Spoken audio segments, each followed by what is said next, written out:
Explore eerie places with a haunting past, like a deserted Japanese island concealing a mysterious history within its decayed structures.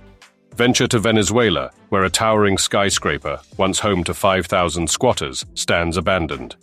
Join us as we uncover the world's largest deserted megaprojects in this intriguing video journey. Number 5. Wonderland Amusement Park.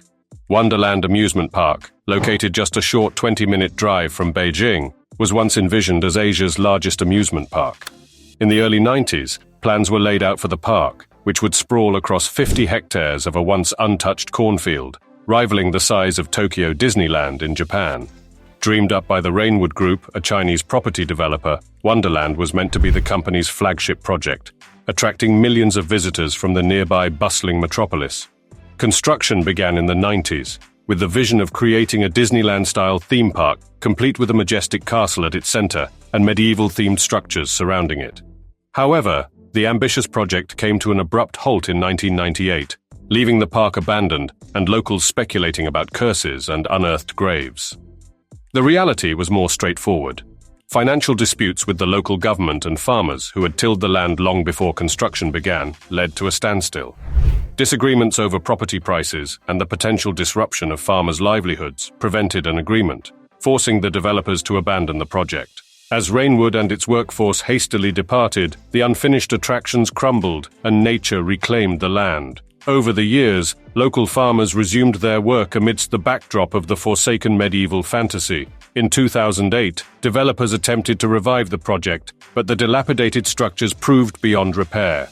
5 years later, surrounding remnants were demolished, dashing any hopes of completing the once grand amusement park. Today, Wonderland Amusement Park stands as a testament to unfulfilled dreams and the clash between development ambitions and the rooted lives of local communities. Number 4. The Memphis Pyramid. The city of Memphis in Tennessee got its name from the ancient city of Memphis in Egypt. Mark Hartz had a big idea for his hometown. He wanted to build 3 pyramids along the Mississippi River, similar to the famous ones in Egypt. The plan was to make them 2/3 the size of the originals and arrange them in the same positions. This project aimed to give Memphis a famous landmark, like the Gateway Arch in St. Louis or the Eiffel Tower in Paris. Mark Hartz dreamed of putting his city on the map. However, the plan didn't take off until Mark's son, John Hartz, brought it back in the 1980s. The new proposal was different. Instead of 3 pyramids, they decided on one massive pyramid, standing 98 meters tall with a base of 180 meters. It was going to be one of the largest pyramids globally. Tennessee entrepreneur John Tigret adopted this idea, and construction on what we now know as the Memphis Pyramid began in September 1989. Even before it was finished in 1991, the pyramid faced problems. Financial difficulties led to the cancellation of many planned amenities, like a music museum, a radio station, an observation deck, an outdoor theme park, and a hard rock cafe. When the Memphis Pyramid opened, it was a hit as a basketball arena, drawing over 21,000 visitors. But on that important day, the toilets backed up, flooding the basement, and the sewer system couldn't handle the crowd. Over the years, the pyramid hosted various events like basketball tournaments, concerts, and the famous Lennox Lewis versus Mike Tyson boxing match, the highest-grossing boxing event at the time. Despite turning a profit, the lack of a permanent tenant led the city to bring the NBA team, the Memphis Grizzlies, in 2001. They spent $7 million to make the pyramid their home, but they moved to the FedEx Forum in 2004, leaving the pyramid mostly abandoned. The city explored ideas like turning it into a theme park, casino, or shopping mall, but none materialized. Hope returned when Bass Pro Shops signed a 55-year lease in 2015 to turn the pyramid into the largest Bass Pro Shop in the world. Today, it also houses an archery and shooting range and a laser arcade. Since this transformation, the pyramid has become a successful and popular destination, attracting 3 million visitors in its first year under its new tenant. Number 3. Hashima Island. A small piece of land just 15 kilometers southwest of Nagasaki in Japan is only 500 meters at its longest point. It's like a time capsule with old concrete buildings, seawalls, and ruins dating back to the early 1900s. This isolated island tells the story of Japan's rapid industrialization, but it also hides a dark history within its abandoned structures. Back in 1887, people first settled on Hashima when a significant amount of undersea coal was discovered. Mitsubishi purchased the island and constructed a coal mining facility, along with protective seawalls by 1916. As the number of workers grew, the company built various amenities like a 7-floor apartment, school, hospital, community center, cinema, swimming pool, and shops. In 1959, the island reached its peak population of 5,300 residents. However, by the late 1960s, petroleum replaced coal as Japan's main energy source, leading to the closure of many coal mines across the country. Hashima's coal facility and population dwindled. After most residents left, Mitsubishi stopped operations, leaving the island abandoned. For the next 30 years, Hashima existed as a deserted coal town, with its industrial buildings slowly deteriorating as nature reclaimed the land. In 2002, Mitsubishi relinquished ownership, transferring it to Takashima and then Nagasaki. In 2005, the island opened to journalists, and a few years later, it became accessible to the public, attracting tourists interested in the Taisho and Showa era architecture. The Japanese government sought UNESCO World Heritage status for Hashima Island in 2005, emphasizing its historical ruins and well-preserved architecture. However, North and South Korea opposed it, highlighting the island's dark history omitted in the UNESCO application.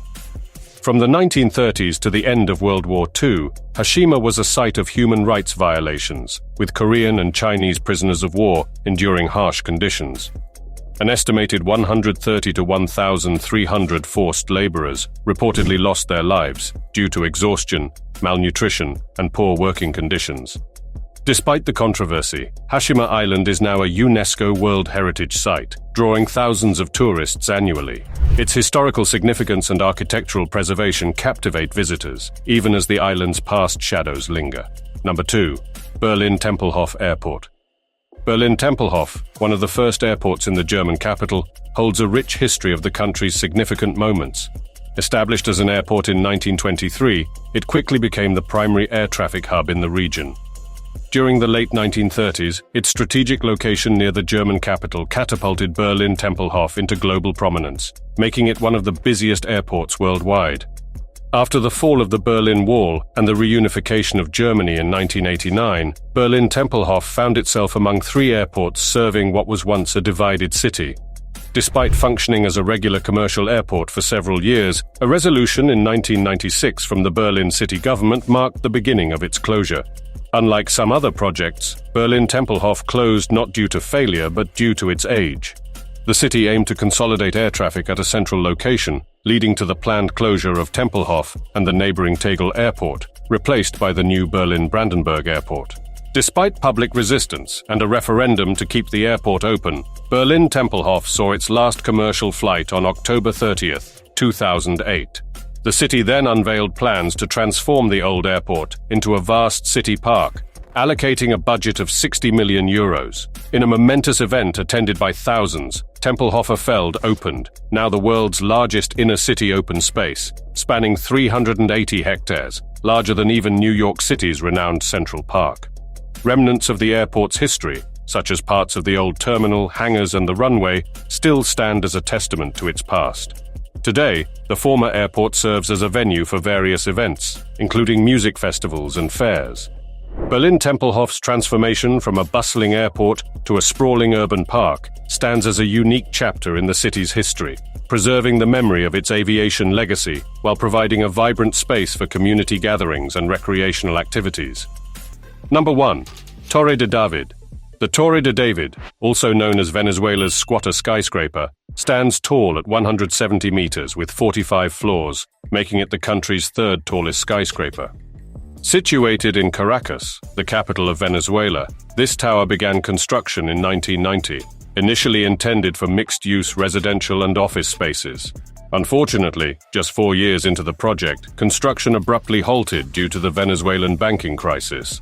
Following the crisis, the government took control of the incomplete tower, which lacked essential utilities and services. It had no electricity, running water, windows, and incomplete walls in some areas. In 2001, the Venezuelan government attempted to auction the building and other structures in the complex, but there were no takers due to its rundown and incomplete state.